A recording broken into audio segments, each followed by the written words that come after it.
예, 오늘은 자녀를 양육하는 방법, 부모는 자녀를 어떻게 양육해야 하는가, 이 부분에 관해서 말씀드리려고 합니다. 역사적으로 볼 때 어린이에 대한 인식이 달라지게 된 것은 꽤 최근인 것 같습니다. 과거로 올라갈수록 어린이들은 어른들로부터 마치 반쪽 사람으로 취급받았는데 이것은 어느 나라 어느 민족이나 마찬가지였습니다. 우리나라도 물론 예외는 아니어서 이 어린이라고 하는 단어 자체도 어, 아동문학가 빙정환 씨가 처음으로 사용할 때까지는 아예 존재하지도 않았습니다. 원래 그냥 어린 아이라는 말만 썼는데 이 어린 아이도 어른과 똑같이 존중하여 부르고 대해줘야 한다는 의미에서 아이라는 말 대신에 그냥 보통 사람을 칭할 때 쓰는 그 의존 명사 이자를 붙여서 어린이라고 부르게 된 것입니다. 그러니까 말하자면 어린이라고 하는 단어가 쓰이게 되기 전에는 에, 어른들이 이들을 어린 아이로만 그렇게 대했지 어린 사람으로 여기지 않았다라고 하는 것입니다. 특별히 그 어린아이가 바로 자기의 자녀일 때는 그 정도가 훨씬 더 심했습니다. 한때는 자녀에 대한 아버지의 권한이 아주 극에 달한 때도 있었지요. 그 대표적인 예가 로마 제국 시대입니다. 로마 사회에서 아버지가 자식에 대해 가지는 권한은 절대적이었죠. 거의 전능이라 표현할 정도로 과언이 아닐 정도로 아버지의 권한은 절대적이었습니다. 아버지가 자식에게 매를 든다는 정도는 아무 이야기거리도 아니고 쇠사슬에 묶어서 들판에 보내어 일을 시킬 수도 있었고 혹은 다른 노예들처럼 시장에 내다 팔 수도 있었고 갓 태어난 자식이 마음에 들지 않으면 아무데나 갖다 버리면 죽일 수 있는 권한까지 아버지에게 있었던 거지요.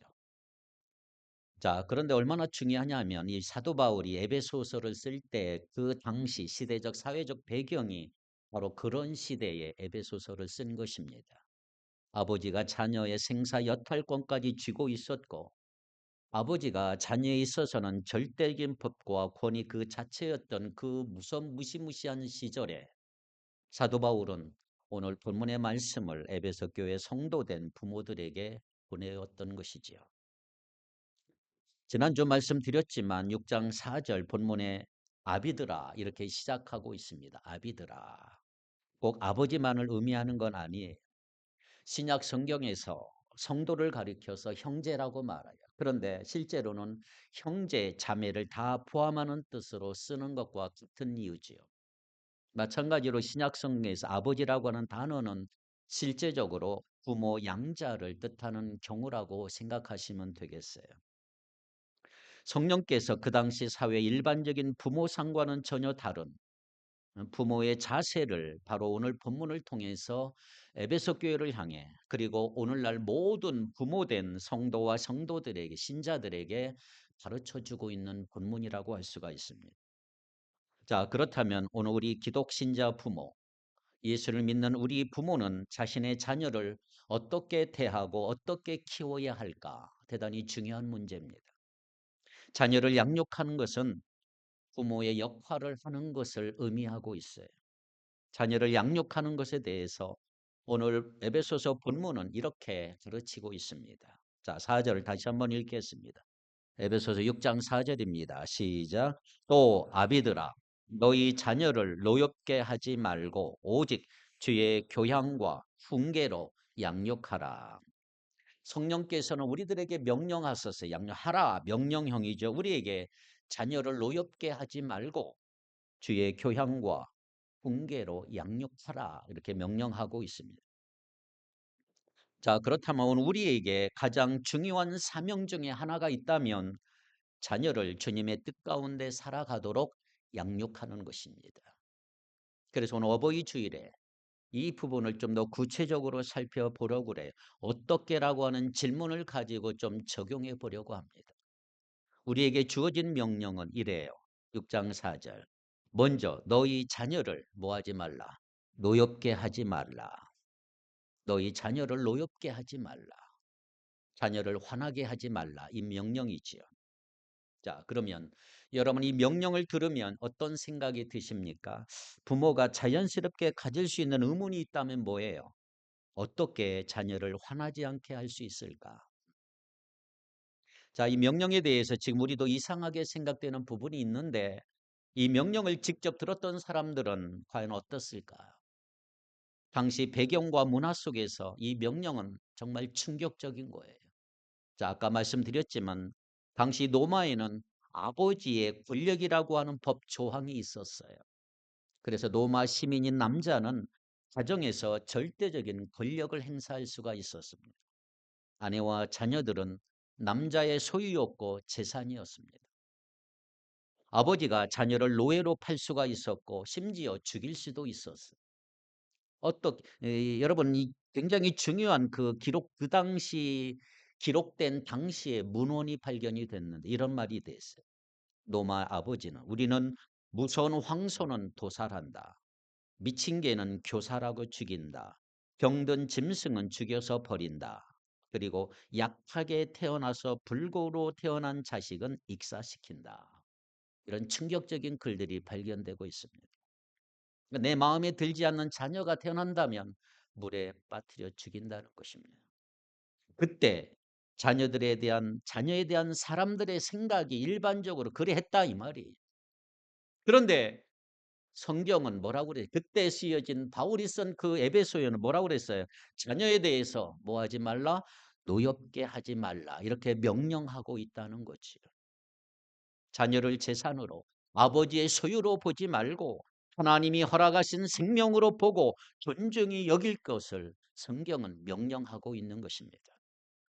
물론 이 명령은 자녀가 화내지 않도록 다 맞추라는 명령은 아니에요.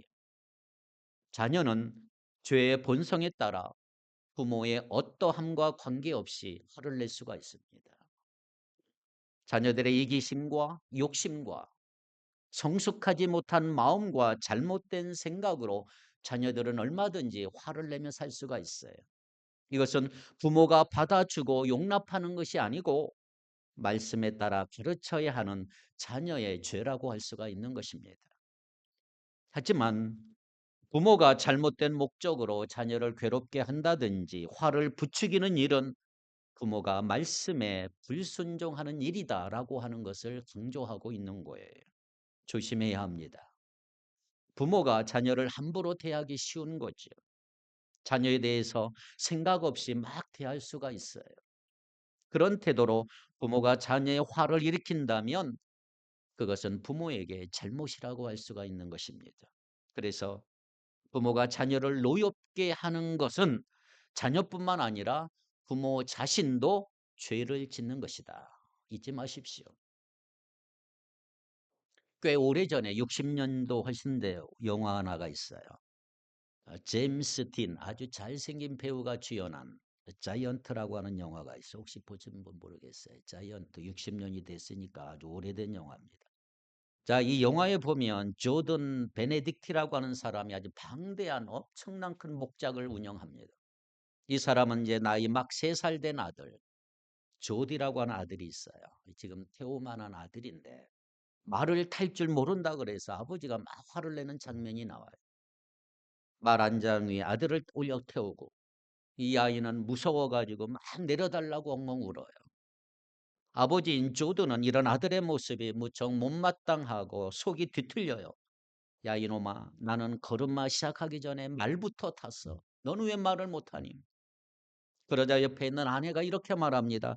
아주 좋아요. 당신 너무너무 잘한 일이에요. 하지만 그건 당신이었지. 이 조디가 아니란 말이지. 이 조디는 말을 탈 줄을 몰라요. 얘는 당신과 또 다른 하나의 인격체예요. 그러자 아버지는 이놈은 베네딕트 가문의 핏줄을 타고 태어난 녀석이기 때문에 말을 못할 리가 없어. 안 되면 말 잔등에 묶어서라도 기어이 말을 태우겠어라고 강제적으로 태웁니다. 그때 또 아내는 항의합니다. 당신은 마치 하나님인 것처럼 착각하고 있군요. 이 세상이 모두 다 당신 마음대로 되는 줄 아십니까? 그때 또 남편 조단은 이렇게 말합니다. 나는 내 것을 내 마음대로 하겠다는 거예요. 아내는 목청을 높이면서 그 애는 당신 것이 아닙니다. 그 애는 당신 것인 동시에 제 것입니다. 아니, 사실을 바로 따지자면 그 애는, 우리 아들은 당신 것도 아니고 제 것도 아닙니다. 이 애는 그의 자신일 뿐입니다. 그런 장면이 좀 소설도 나와 있습니다. 이 부부간의 대화는 참으로 중요한 한 가지를 우리에게 소개하고 있어요. 그게 뭐냐 하면 자녀는 부모 소유이기 이전에 스스로 독립된 하나의 인격체다 이 말이지요. 물론 자녀는 부모에게 순종해야 될 의무가 있어요. 하지만 그 순종의 의무를 핑계로 부모가 자녀를 자기 욕심대로 만들어 나가려고 할 때 그 자녀의 인격은 더없이 학대당하고 파괴될 수가 있는 것입니다. 자녀를 인격체로 대하지 않고 자신의 소유처럼 착각함으로 그 자녀를 노엽게 하는 일이 반복될 때 그 어린 심령은 눈에 보이지 않는 곳에서 쭉쭉 금이 가고 엉망진창으로 마음에 깨어져 가고 있는 것입니다. 부모의 욕심대로 되지 않는 것을 두고 부모를 거역하는 것이라고 말하는 것은 부모가 가지는 언어도 아니지요. 최악의 행동이라고 말할 수가 있겠습니다. 어린이들은 부모의 요구대로 자라기 위해 태어난 존재는 아니에요. 자녀들은 부모가 만들어낸 부모 자신의 소유물도 결코 아니에요. 모든 어린이들은 하나님께서 친히 그 개인의 인격을 친히 예정하시고 조성하시고 이 땅에 태어나게 하신 줄 믿습니다. 그래서 우리는 우리 자녀들을 바로 이런 눈으로 볼 줄 아는 눈이 있어야 합니다. 내 자녀이기 이전에 이 아이는 하나님의 자녀인 것을 먼저 생각하십시오. 내가 속한 핏줄이기 이전에 이 아이는 하나님께 직접 속해져 있는 하나님의 완전하고도 귀중하며 특별하고도 독립된 인격체인 것을 먼저 깨닫고 바로 이것을 최대한으로 존중하며 자녀를 대할 줄 아는 사랑스러운 부모님들이 되기를 축복합니다. 자, 오늘 골로새서에 나오면 좀 더 이해될 수 있는 말씀이 나와요. 골로새 3장 21절을 보겠습니다. 골로새 3장 21절 시작. 아비들아 너희 자녀를 노엽게 하지 말지니 낙심할까 함이라. 아멘. 오늘 본문에 없는 말이 하나 추가가 됐어요. 낙심할까 함이라. 이 말씀이 추가가 됐어요. 자녀를 노엽게 해서는 나타나는 결과가 뭐라는 거예요? 낙심이다. 결과적으로 부모는 자녀를 낙심케 하는 일을 하지 않아야 한다 이 말이죠. 자, 그러면 어떨 때 부모가 자녀의 화를 일으키게 만들고 그 결과로 자녀를 낙심이라고 하는 늪에 빠지게 만드는 죄가 될까? 자녀를 노엽게 하지 아니하고 낙심케 하지 않으려면 우리 부모는 어떻게 해야 할까? 저는 이 시간 세 가지 아주 중요한 것을 말씀드리려고 했어요. 첫째, 욕심은 버려야 합니다. 부모의 욕심을 버려야 한다. 부모라면 누구나 자녀에 대한 기대가 있잖아요. 기대. 어릴 적에는 자녀의 특별한 모습을 보고 야, 우리 자녀 천재가 아닐까? 모든 부모가 다 착각하는 게 하나 있어요. 우리 자녀 천재일 거다. 그런데 자녀가 자라가면 에이, 아니네. 그런 생각은 자연스럽게 생하죠. 하지만 그럼에도 불구하고 부모가 자녀에 대한 기대는 늘 가지고 있는 거예요. 자녀에 대한 기대는 결코 나쁜 게 아니에요. 하지만 자녀에 대해 기대할 수 있고 기대를 가지고 좀 더 좋은 방향으로 자녀를 양육할 수 있어요. 문제는 뭐냐 하면 자녀가 이 기대가 지나칠 때 부모의 기대가 과도할 경우 그 기대는 자녀에게 짐이 되고 자녀를 분노케 해요. 자녀를 낙심에 빠지게 할 수가 있단 말이에요. 아무리 내가 열심히 해도 부모의 기대를 채울 수 없다고 생각하면 자녀는 그때부터 좌절하게 되는 낙심할 수가 있다. 어느 날 부모가 초등학교에 입학한 자녀, 초등학교에 입학한 자녀를 보면서 이런 고민을 해요. 야, 이과 쪽으로 의대가 좋을까? 아니면 문과 쪽으로 법대가 좋을까? 자녀의 지능은 보통 유전이라 그러잖아요. 유전. 지는 못 가면서 자녀한테 그렇게 욕심들을 가지고 있듯이. 이게 욕심을 버려야 돼, 부모는. 부모가 자녀에 대해서 지나친 기대를 가지고 그 기대가 욕심이 될 때 부모는 자녀에게 완벽을 바라게 되고요. 자녀의 실수를 결코 용서할 수가 없는 거예요. 칭찬보다는 막 책망하게 되고요. 자녀에 대해서 엄격하게 되고 자녀가 잘한 것에 대해서는 알아채지를 못하고 눈에 들어오지도 않아요. 하지만 자녀가 잘못한 것에 대해서는 어찌 이렇게 눈치가 빠른지, 그리고 그 잘못에 대해서 적극적으로 반응하지 않습니까? 10번 잘하다가 한 번 실수하면 그 한 번의 실수를 아주 주목하고 잡아버리는 우리의 부모들.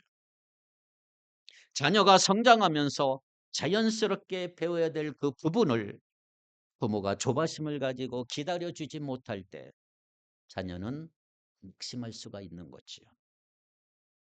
여러분, 우리의 자녀들은 뭘 하든지 다 실수투성이, 실수투성. 배워야 되는 것들이 너무 많이 있고 시간도 필요하고 더 잘해야 돼. 그래서 부모가 필요한 것입니다. 부모의 눈높이로 자녀를 생각하면 안 돼. 그건 부모의 욕심인 것입니다. 그렇다면 오늘 나의 마음을 한번 살펴보세요. 여러분, 어버이 주일날 오늘 나의 마음, 내가 자녀에게 바라는 것이 정말 자녀를 위한 것인지 아니면 자녀를 위한 명목으로 나의 욕심을 채우려고 하는 것인지를 살펴보셔야 합니다. 내가 원하는 것을 자녀가 해주기를 바라고 자녀를 통해서 나의 만족을 얻으려고 하는 것은 아닌가요? 자녀를 통해 내가 인정받으려고 하는 욕심 내려놓는 부모가 되길 바랍니다. 어느 날 자녀가 뭔가를 잘해서 좋은 결과를 내고 사람들의 칭찬을 받으면 부모로서 기분이 좋고 뿌듯한 마음이 들어요. 그런데 여러분, 그것이 목표가 되어서 자녀에게 욕심을 내는 건 잘못된 것입니다. 만약 우리가 뭔가를 해서 사람들의 인정을 받으려고 애쓰기 시작하면요, 우리는 그때부터 만족과 기쁨을 잃어버려요. 그래서 부모는 자녀가 아니고 주님을 통해서 하나님의 인정을 받으셔야 합니다. 우리는 사람의 인정이 아니고요, 하나님의 인정을 받고 하나님을 기대해야 된단 말이에요. 결과적인 성공이 아니고 과정에서 충성을 다하는 여러분 되기를 바랍니다. 자, 그렇다면 여러분은 자녀에 대한 욕심을 버리기를 원한다면 그러면 나의 마음을 진단할 수 있는 테스트 항목 하나를 소개하겠어요. 마음 진단 키트라고 할 수가 있는데 이것은 바로 비교라고 하는 거예요. 비교. 자, 한번 생각해 보세요. 몇 년 전에 유행했던 거예요. 엄친아라는 말이 과거에 많이 일어났어요. 왜 나왔어요? 엄친아가? 엄친아가 뭐예요? 엄마, 친구, 아들은 공부도 잘하고 운동도 잘하고 얼굴도 잘생기고 그런데 너는 왜 그러니? 비교에서 나오는 거지. 비교. 내 아들과 다른 집, 내 딸과 다른 집과 비교해서 나오는.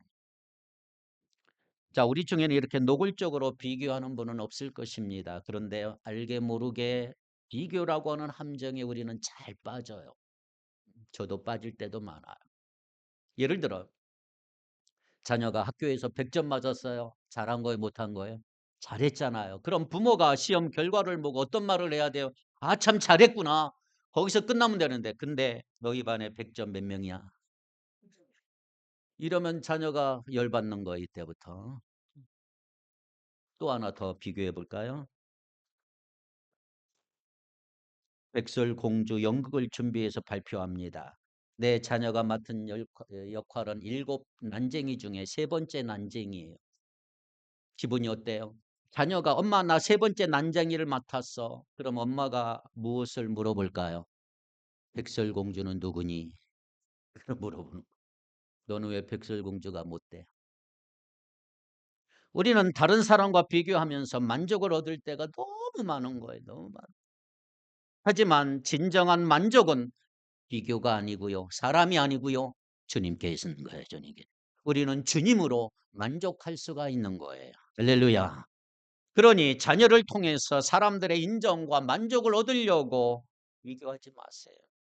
지나친 기대를 버리고 자녀의 실수를 용납해 주시고 기다려 주시기 바랍니다. 비교하지 마시고 욕심을 버려야 될 것입니다. 주님께서 우리를 위해 어떤 일을 하셨는지 기억하시고 주님으로 만족하시기를 바랍니다. 부모는 어떻게 해야 될까요? 두 번째, 분노는 다스려야 합니다. 분노는 다스려야 합니다. 자, 분노라고 하는 감정 자체는 문제가 아닙니다.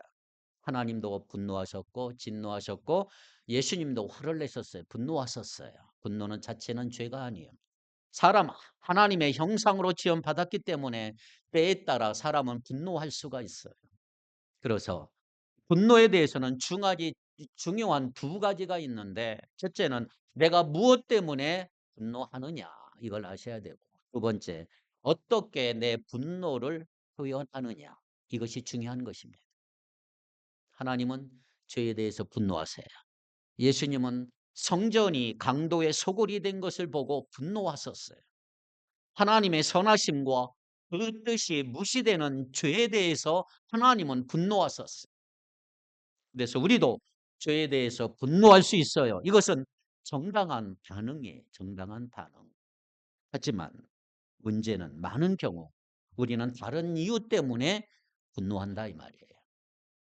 내가 원하는 대로 되지 않아서, 내 욕심대로 이루지 못해서, 다시 말하면 자녀가 내 뜻대로 따라주지 않아서 분노하는 부모가 너무 많단 말이에요. 나의 악한 본성 때문에 분노하는 거예요. 이건 잘못된 분노예요. 잘못된 분노. 이 잘못된 분노를 더 심각하게 만드는 것은 뭐냐 하면, 절제하지 못하고 폭력적인 말과 행동으로 표현할 때 이것은 문제가 심각합니다. 그래서 성경은 이렇게 말합니다. 야고보서 1장 20절을 같이 한번 읽겠습니다. 야고보서 1장 20절 시작.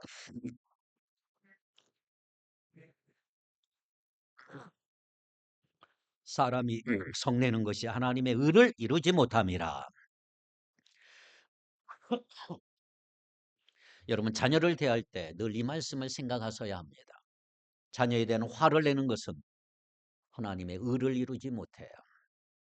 부모는 자신의 감정을, 그 화를 잘 다스려야 합니다. 자녀 때문에 화가 났을 때 내가 왜 화가 났는지를 생각해 보세요. 정말 화를 낼 만한 일인지 곰곰이 생각해 보고, 내가 원하는 대로 자녀가 하지 않았기에 화가 난 것은 아닌지, 나의 분노가 정당한 것인지, 하나님 보시기에 올바른 것인지 생각하고 분을 내야 된다. 그리고 그것이 정당한 분노라면 그 분노를 적절하게 잘 표현하셔야 합니다. 정말 어려운 거지요. 자녀 때문에 분노할 때가 너무나 많아. 쉬지 않고 부모의 마음을 뒤집어 놓는 자녀에 대해서 정당하게 분노를 표현하는 것은 정말 쉽지 않은 것입니다. 어떨 때는 정말 속에서 뜨거운 것이 울컥 올라올 때도 있겠지요. 그래서 우리가 하나님의 은혜를 구하는 것입니다. 내 힘과 노력으로 안 되기 때문에. 그래서 하나님께 매달리는 거예요. 그리고 다시 기억합니다. 다시 마음에 새기고 또 생각하는 거예요. 화를 내는 것은 하나님의 의를 이룰 수 없기 때문입니다. 자녀에게 분노하는 것은 자녀를 노엽게 하는 것이고 자녀를 낙심케 하는 것이고, 화내는 것으로 자녀를 변화시킬 수 없고 절대로 그렇게 해서 자녀를 바꿀 수는 없는 것입니다. 그런데요, 부모는 몇 마디의 말로 자녀의 마음을 갈갈이 찢어 놓아요. 다스리지 못한 분노로 자녀에게 엄청난 충격과 피해를 줄 수가 있고요. 부모에게는 자녀가 상대적으로 낮은 위치에 있기 때문에 다른 사람에게 할 수 없는 말, 할 수 없는 행동을 자녀들에게는 그냥 쉽게 할 수가 있는 거예요. 그래서 화가 났을 때 더 조심하셔야 합니다. 부모가 자녀에게 하려고 하는 게 뭐예요? 응? 자녀를 바르게 양육하고 올바른 방향으로 인도하는 거잖아요. 그런데 우리가 그 일을 한다고 하면서 화를 낸다고 하면 어떻게 될까요? 하나님의 의를 절대로 이루지 못합니다. 하나님이 기뻐하시는 일이 아니지요.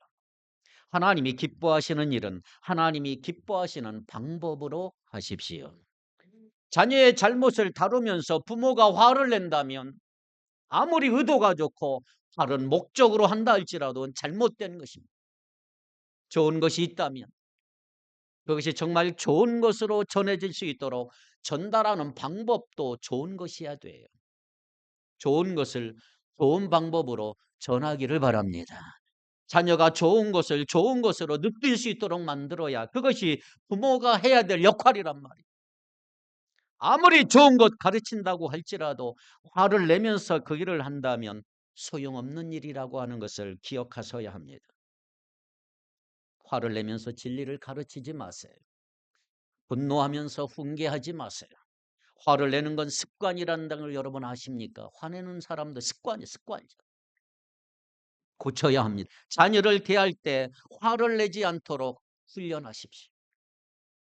화내는 것은 폭력이라는 사실을 명심하시고, 지속적인 화를 내는 거 자녀를 학대하는 것이고요. 피부에 멍은 생기지 않겠지만 자녀의 마음에는 멍이 들어버렸어요.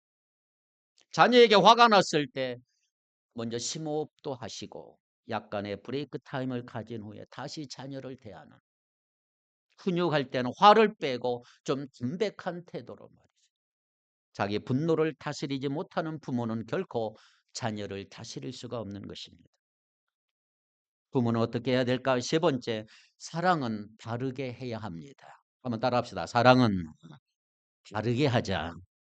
이게 정말로 중요한 것입니다. 자, 여러분에게 묻습니다. 여러분은 자녀를 사랑하십니까? 왜 조금 소리가 적어요? 여러분은 자녀를 사랑하시나요? 자녀 있는 부모들은. 그런데 우리가 자녀를 사랑한다고 말하지만 엄밀히 말하면 사랑이 아닌 경우가 많아요. 사랑한다고 하는 행동이 사실은 사랑이 아닐 수가 있어요. 그래서 사랑은 바르게 해야 합니다. 가짜가 아닌 진짜 사랑을 해야 돼요. 진짜 사랑. 제가 충격적인 게 하나 있어요. 어린이집에서 일하는 분에게 이런 이야기를 들었어요. 어린이집 교사. 요즘 엄마들은 자기를 희생하려고 하지 않아요. 무슨 말입니까? 자신이 우선이야. 아기보다 자신이 우선이라는 거예요. 자기 만족과 자기 유익이 먼저다. 자녀를 사랑한다고 했을 때 그 사랑이 어떤 의미인지를 잘 몰라요. 사랑이 뭐예요? 진짜 사랑은요, 자기 희생이에요. 꼭 기억하십시오. 진짜 사랑은 뭐라고요? 자기 희생이 희생. 진짜 사랑은 자기 유익을 구하지 않는 거예요. 그런데 오늘날 사람들은 자녀를요, 짐으로 생각해요. 짐짝으로. 나는 그 짐을 지려고 하지 않는 거예요. 서로에게 미루며 떠넘기지 않습니까? 여기저기에 자녀를 맡기면서 자녀를 돌보려고 하지 않는 시대. 문제는 오늘날 이것이 세상의 모습인데 그 세상의 모습이 우리도 믿는 사람들도 영향을 받는단 말이에요. 우리도 그렇게 사는 것이 멋지게 사는 것처럼 생각할 수가 있는 거예요. 자녀로부터 자유로운 것이 인생을 즐기는 것 같고 부러워할 수도 있어요. 자녀를 키우며 자녀에게 시달리고 있는 내 자신의 모습이 어느 날 너무나 초라해 보일 수가 있단 말이에요. 나도 나 자신을 위해 뭔가를 해야겠다고 생각하는 그 순간 자녀가 아니고 우리는 다른 것으로 눈을 돌릴 수밖에 없는 것입니다. 그러면서 자녀에 대해서는 쉬운 사랑을 해요. 쉬운 사랑. 여러분, 쉬운 사랑, 뭐가 쉬운 사랑인 줄 아세요? 원하는 거 하게 내버려 두는 거예요. 그게 쉬운 거예요. 가장 쉬운 거예요. 아이가 원하는 거 내 마음대로 할 수 있도록 방치해 버리는 거. 아이의 손에는 스마트폰이 들려 있고 아이가 먹는 음식은 아이 입맛을 자극하는 것들 뿐. 그러면서 아이의 몸과 마음은 조금씩 안 좋아지는 거지. 기억하셔야 돼요. 쉬운 사랑은 진짜 사랑이 아니에요. 쉬운 사랑은 가짜 사랑이에요. 자녀를 단순히 돈으로 하려고 하지 마시고 자녀에 대한 미안한 마음을 돈으로 해결하려고 하지 마시고 선물 하나 사주고 원하는 거 하나 해주면서 그렇게 자녀의 마음을 달래고 자녀에 대한 미안한 마음에서 벗어나려고 하면 안 된단 말이죠. 자녀를 망치는 것입니다. 여러분, 자녀에게 필요한 것은 사랑입니다. 가짜 사랑이 아니라 진짜 사랑이 필요한 거예요. 부모의 희생이 필요하고 부모의 수고가 필요하고 부모의 헌신이 필요한 것입니다. 누구나 할 수 있는 쉬운 사랑으로 자녀를 양육하려고 하면 안 돼요. 그런 사랑을 아무나 할 수 있어요. 부모가 아니더라도 할 수가 있는 거예요. 사랑은 바르게 해야 합니다. 사랑은 언제나 내가 아니라 상대방. 부모는 자신을 희생함으로 자녀를 사랑하고 보호해야 한다는 것이, 그것이 바르게 사랑하는 것입니다. 다른 한편으로는 쉬운 사랑과 정반대로 하는 사람도 있습니다. 부모로서 자녀에 대해서 진한 사랑을 실천해요. 자신을 희생하고 자녀를 섬기고 자녀를 위해 헌신해요. 그런데 문제는 그 우선순위가 잘못되어 있다는 거예요. 그럴 때 자녀에 대한 사랑은 오히려 나쁜 사랑이 될 수가 있어요. 여러분, 개와 고양이 생각 차이라는 거 아십니까? 여러분, 아주 굉장히 중요한 거예요. 저는 그래서 고양이를 안 길러. 개는 기르고 싶지만 고양이를 안 기르는, 여러분, 개와 고양이의 생각 차이를 한번 들어보세요. 정말 그런 건지 알 수 없지만 내가 학자한테 한번 물어보려고 그래요. 개 박사한테 물어보려고 하는데 잘 들어보세요. 개는 주인이 밥을 주고 보살펴 주면 자신을 섬기는 모습을 보고 개는 주인을 신으로 여겨요. 나의 주인이요. 그러면 얼마나 꼬리를 치는지 몰라요. 그런데 고양이는요, 주인이 밥을 주고 보살펴 주면 자신을 섬기는 모습을 보면요, 고양이는 자신을 신으로 여긴대요. 자신을. 같은 일을 했는데 개는 주인을 신으로 여기고 고양이는 주인을 종으로 여긴단 말이에요. 고양이는 얼마나 교만합니까? 이것이 주인이 오면 좋아한체도 안 해요. 종이 왔냐? 나를 섬겨라. 새벽마다 기도하고 가면요, 우리 주차장에 고양이들이 여러 마리예요. 고양이 밥을 주는 엄마가 있어요. 따로 차를 타고 고양이 밥을 주러 와요. 고양이가 밥을 먹으면서 얼마나 교만한지 아세요? 종이 왔구나. 이러는 자세 같아요. 부모는 자녀를 사랑으로 섬기지만 마치 종처럼 섬기고 있지만 부모는 자녀의 종이 아니에요. 예수님은 스스로 종이 되셔서 사람들을 섬기셨어요. 그런데 우리가 예수님을 종으로 생각하면 될까요? 저렇게 나를 섬기는 거 보니까 내가 주인이고 예수님은 종이야. 정말로 잘못된 생각이겠지요. 부모는 자녀를 섬기지만 자녀를 떠받들며 왕으로 키우면 안 돼요. 자녀를 바르게 사랑해야 된단 말이에요. 그러기 위해서 우선순위를 지켜야 합니다. 자녀를 사랑하되 자녀가 하나님보다 먼저 되지 않도록, 자녀가 우상이 되지 않도록 바르게 사랑해야 된단 말이에요. 부모의 사랑에 있어서 언제나 최우선은 하나님입니다. 자녀가 하나님보다 더 앞세우면 안 돼요. 이것이 자녀를 바르게 사랑하는 방법이에요. 그래서 6장 4절에 뭐라고 그랬어요? 주의 교양과 공대로 양육하라. 자녀 교육의 최고의 지침을 우리에게 주고 있는 것입니다. 자, 여기서 양육이라는 말은 뭐냐면 엄마가 젖을 먹여 키우는 것을 뜻해. 원어의 뜻이 그래요. 잘 자라도록 키우는 거. 자기 자식이 잘 자라도록 그야말로 마음과 정성과 힘과 시간을 들여서 최대한 노력을 바쳐야 하는 것이 양육이라는 말이에요. 부모들은 자기가 자녀에 대해서 본의가 가지고 있다는 거 잘 알지만 그 자녀를 잘 키워야 될 의무가 있다는 사실은 자주 망각하여 잊어버려요. 한 10년 전인가 싱가포르, 아시아의 그 싱가포르라는 나라에서 이런 일이 일어났어요. 어떤 미국 소년이 싱가포르 여행을 왔다가 남의 차에 제멋대로 페인트 칠을 막 해버렸어요. 싱가포르 법에 의하면 그런 죄는 태형을 가해. 태형, 종아리를 회초리로 100대 때리는 거, 100대. 그 때문에 나라법에 의해서 막 몇 대 맞으니까 미국 사람들이 대통령까지 나서면서 얘 때리면 안 된다고 난리를 친 적이 한 번 있었어요. 여러분 기억하는지 모르겠어요. 저는 그때 그 미국 소년이 남의 멀쩡한 차 페인트로 엉망진창 만들어버린 그 행동 자체에 대해서는 미국 사람들 중에 아무도 이렇다 할 만한 언급조차 하지 않은 것을 보고 실수를 금하지 못했어요. 야.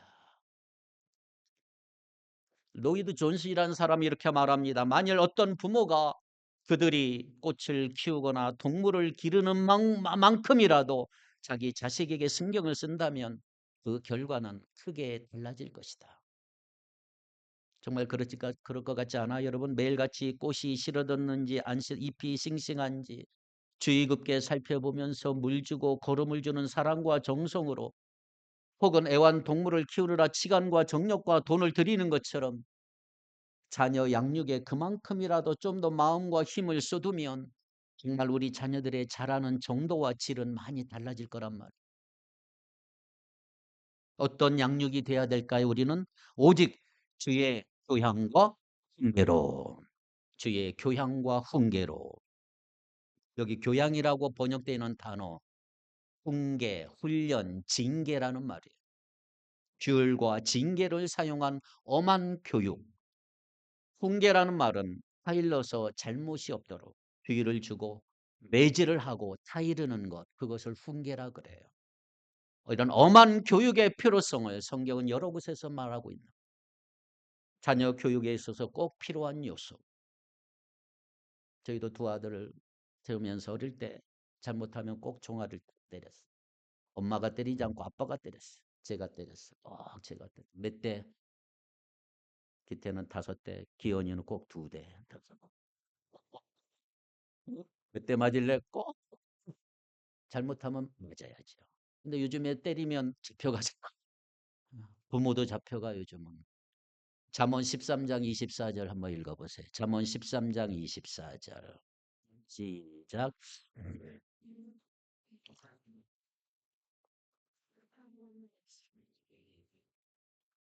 옛날엔 초달을 못하는 자는 자식을 미워한다. 초달은 종아리로 매를 때리는 거거든요. 매를 아끼는 자는 자식을 미워하니까 매를, 여러분 사랑하면 때려야 되겠죠. 잘못된 그 훈계, 교양, 징계라는 말이지. 자녀 교육의 징계라고 하는 요소에 대해서 두 양극단은 여러분 조심하셔야 합니다. 지나친 징계는 반대한다. 무징계에서 빠져서도 안 되고요. 어디까지나 적절한 징계를 찾아야 되겠죠. 또 무징계 반대하는 것이 내 마음대로 징계하는 쪽으로 나가서도 안 되겠죠. 정당하게 징계할 줄 아는 부모가 되어야 할 줄 믿습니다. 다시 묻습니다. 여러분은 자녀를 사랑하십니까? 부모님을 사랑하십니까? 자녀가 부모의 사랑을 알 수 있도록 사랑을 말로써 표현할 뿐만 아니라 사랑을 실천함으로 일상에서 사랑을 보여주고 또 보여주고 자녀가 그 사랑을 느낄 수 있도록 만드시기를 바랍니다. 자녀와 함께하는 시간을 좀 만드시기 바래요. 자녀와 함께하는 시간이 제일 행복한 시간이죠. 바쁘더라도 자녀가 훌쩍 커버리기 전에 자녀와 의미 있는 시간을 한번 해보십시오. 자녀가 커버리면 마음대로 못해요. 자녀와 함께하는 시간은 자녀에 대한 사랑의 표시라고 할 수가 있지요. 오늘 말씀을 마무리하면서 자녀 교육의 과정을 회상하며 남긴 한 아버지의 고백을 좀 읽어드리려고 합니다. 만약에 내가 내 가정을 다시 시작할 수 있다면 잘잘못을 떠나서 아이들에게 더 많이 웃어주겠습니다. 아기 때부터 자녀 말에 더 많이 귀 기울여 들을 겁니다. 내 약점에 대해 훨씬 더 정직할 것이며 완벽한 채 하지 않겠습니다. 특히 가족을 위해 기도할 것입니다. 가족을 탓하기보다 나를 탓할 것입니다. 가족과 함께 할 수 있는 일은 더 많이 만들 것입니다. 더 많이 격려하고 더 많이 칭찬해 줄 겁니다. 사소한 일도 더 잘 챙겨줄 것입니다. 하나님에 대하여 스스럼 없이 훨씬 더 많이 들려줄 것입니다. 평범한 일상에서 매일 접하는 것으로 아이들에게 하나님을 알려줄 것입니다. 어쩌면 후회가 담긴 고백일 수도 있겠지만 자녀가 자라면서 부모의 품을 떠났을 때 이러한 아쉬움과 후회가 생기지 않도록 우리는 지금 할 수 있을 때 자녀에 대해서 부모의 책임을 잘 감당하시기를 바랍니다. 자녀에 대한 사랑을 실천하며 하나님이 주신 사명을 감당하는 부모가 되어야 할 것입니다. 이런 상상을 한번 해보세요. 만약 내가 나의 마지막 죽음을 앞두고 있다면 자녀에게 무엇을 하시겠습니까? 그때 무엇이 중요하겠습니까? 자녀에게 무슨 이야기를 할까요? 자녀에게 무엇을 바라게 될까요? 지난 시간을 돌아봤을 때 무엇이 가장 후회되고 아쉬움이 남겠습니까? 좀 더 웃어주고, 조금 더 안아주고, 조금 더 이해하고, 조금 더 들어주고, 조금 더 칭찬하고, 조금 더 용납하고, 조금 더 아껴주고, 조금 더 함께하고, 조금 더 사랑할 걸. 그런 생각 들지 않겠나요? 그렇다면 지금 하시기 바랍니다. 나중은 후회되지 말고 지금 그렇게 하시기를 바랍니다. 오늘 어버이 주일에 부모들을 위해 성령께서는 아주 간단하지만 지극히 요긴한 두 가지 명령을 우리에게 주시고 있어요. 우리 부모가 지켜야 될 자녀 교육의 요령. 첫째는 노엽게 하지 말라 그랬어요. 부모들이 조심해야 될 주의 사항을 알려주는 거죠. 자녀는 부모에게 속한 존재이기 훨씬 이전에 먼저 하나님께 직접 속한 고귀한 독립 인격체인 것을 절대로 잊지 마십시오. 두 번째, 주의 교양과 훈계로 양육하라. 부모들이 꼭 따라야만 하는 최선의 교육 원리를 가르쳐주는 말씀이에요. 부모의 욕심이 기준이 되거나 비교되는 다른 아이들이 기준이 되거나 사회 인정이 기준이 되는 교육이 아니고 오직 하나님께서 세워놓으신 기준을 중심으로 내 사랑하는 자녀를 양육하고 키워갈 수 있기를 축복합니다. 내 자녀에게 이전에 하나님의 사랑하시는 인격체인 것을 기억하며 이 귀한 어린 생명들을 오직 그 하나님의 기준에 합격하는 실로 아름답고 완벽한 성도로 양육해 나가는 우리 부모님들이 되기를 주의 이름으로 축복합니다. 기도하겠습니다.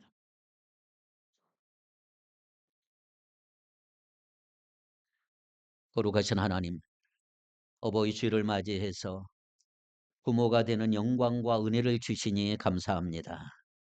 하나님 아버지가 좋으신 아버지요, 위대한 아버지인 것처럼 그 아버지의 자녀된 우리들도 우리 자녀들에게 좋은 아버지, 좋은 어머니, 위대한 부모가 되기를 원합니다. 우리 자녀들을 하나님 닮은 자녀로 키우기를 원하오니 성령으로 말씀으로 도와주옵소서. 자녀를 노엽게 하지 말고 주의 훈계와 교양으로 양육할 수 있도록 복의 복을 덧입혀 주시옵소서. 예수님의 이름으로 기도하옵나이다. 아멘.